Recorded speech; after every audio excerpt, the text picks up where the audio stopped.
자, 안녕하십니까. 반갑습니다. 자, 편입동지 여러분, 연대와 고대로 가는 길을 여러분에게 지시할 이경훈입니다. 저는 일반화학을 여러분과 함께 끝까지 같이 해나갈 사람입니다. 자, 연고대로 가는 길 어떻게 제시되는가 같이 한번 살펴보겠습니다. 자, 제가 하고 있는 해마, 즉 해내마 일반화학은 여러분에게 이와 같은 약속을 통해서 합격으로 이끌어 드릴 수 있습니다. 자, 첫 번째 이론적 배경을 꼼꼼히 점검해 드릴 겁니다. 당연히 바닥부터 밑에 있는 배경 지식부터 뿐만이 아니라 기초부터 심화까지 차분하게 해드릴 것이고요. 두 번째, 경쟁력 있고 차별화된 데이터에 의한 일반화학 학습을 보장합니다. 자, 그동안에 가지고 있었던 모든 일반화된 기출문제뿐만이 아니라 응용문제 및 각 대학에서 사용하고 있는 일반화학의 교재에서 나오는 그렇죠. 각각의 핵심적인 문항들을 다시 한번 변형시키고 다변화시켜서 여러분의 응용력을 이끌어낼 것을 약속드리고요. 그러한 문제들이 쌓이면서 이론적 배경이 훈련에 의해서 반복됨으로써 일반화학의 탄탄한 실력을 가진 여러분이 된다면 그렇죠. 어떻게 합격을 안 할 수 있겠습니까? 그래서 이와 같은 것을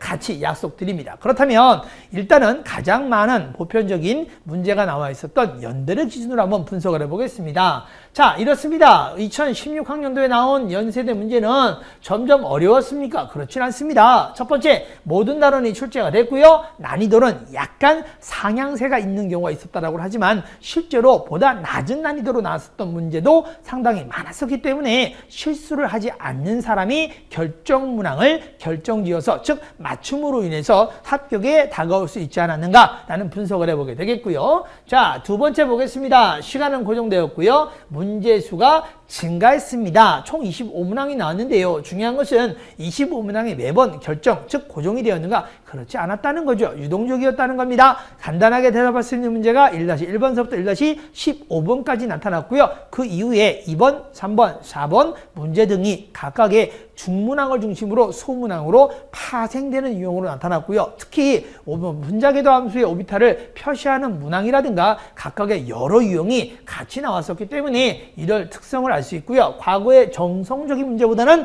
답이 딱딱딱 정해져 있는 정량적인 문제가 훨씬 많이 증가했고요. 그 문제가 재작년보다는 작년보다는 올해가 더 많아지는 것으로 모아 앞으로도 늘어갈 추세라는 것을 생각할 수 있게 합니다. 자, 셋째, 대학에 관계없이 돌고 도는 문항의 주제가 많이 나타났어요. 자, 과거에는 중앙대학교는 중앙대의 칼라가 있습니다. 고대는 고대의 칼라가 있습니다. 연대는 연대의 칼라가 있습니다라고 정의를 했다라면 이제는 그런 시대가 아니라는 거예요. 그래서 돌고 도는 주제가 많았기 때문에 여러 대학교의 문제를 어떻게 각각의 응용력 있게 각색을 할 수 있는 능력을 가진 지도자, 즉 그렇죠. 사람을 만났냐에 따라서 여러분의 당락에 큰 영향을 줄 수도 있다라는 것을 제 개인적인 사견으로 한번 실어봅니다. 잊지 마시고요. 자, 그래서 저는 이렇게 생각합니다. 여전하죠. 탄탄한 기본기, 이론적 배경이 없는 사람은 이길 수가 없다라는 겁니다. 그래서 유형 문항의 반복적인 연습을 하기 전에 먼저 탄탄한 기본기를 가지고요.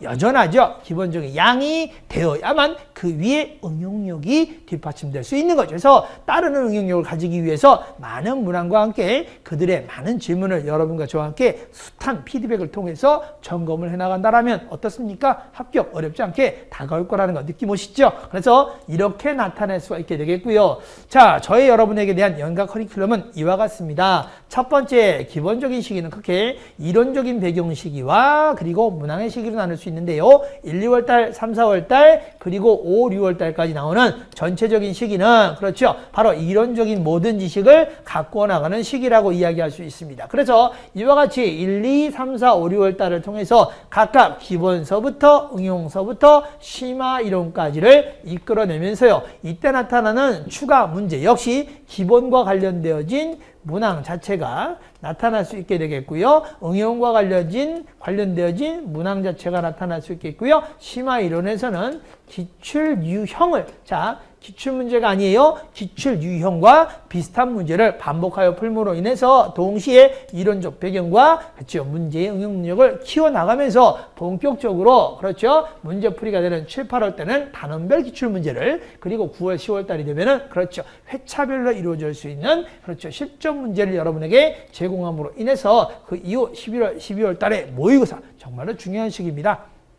그렇죠? 모의고사를 풀었을 때 이때 와서 새로운 유형을 보았다. 이거 있을 수 없는 겁니다. 반드시 반복되어진 학습에 대한 응용력의 결론, 효과를 보음으로 인해서 한 번 한 회차 한 회차 갈 때마다 보다 자신감을 가질 수 있는 여러분이 될 수 있도록 저 역시 노력할 것이고요. 이 내용을 그대로 제가 지키는 모습을 보아오시고 천천히 쫓아오신다면 여러분도 저와 똑같은 생각 속에서 바로 합격에 대한 확신을 가질 수가 있을 거라는 생각이 드네요. 자, 그래서 각각 매시 이루어지는 수업은 이와 같습니다. 항상 수업의 처음에는요, 단원 서론에 대한 기초 학습에 관련된 이론적 배경을 말씀드리고요. 당연히 그런 이론적인 배경을 통해서 이런 요약을 함으로 인해서 외울 것은 외울 것이라고 분명히 정해드릴 것이고요. 이해를 통해서 암기라든 이해를 통해서 이해를 하든 그러한 명확한 경계선을 딱딱딱 구분 지어 드릴 거라는 거 약속드립니다. 자, 결국은 우리는 이런 것들이 모두 다 예제를 통해서 확인 학습을 통해서 피드백이 없이는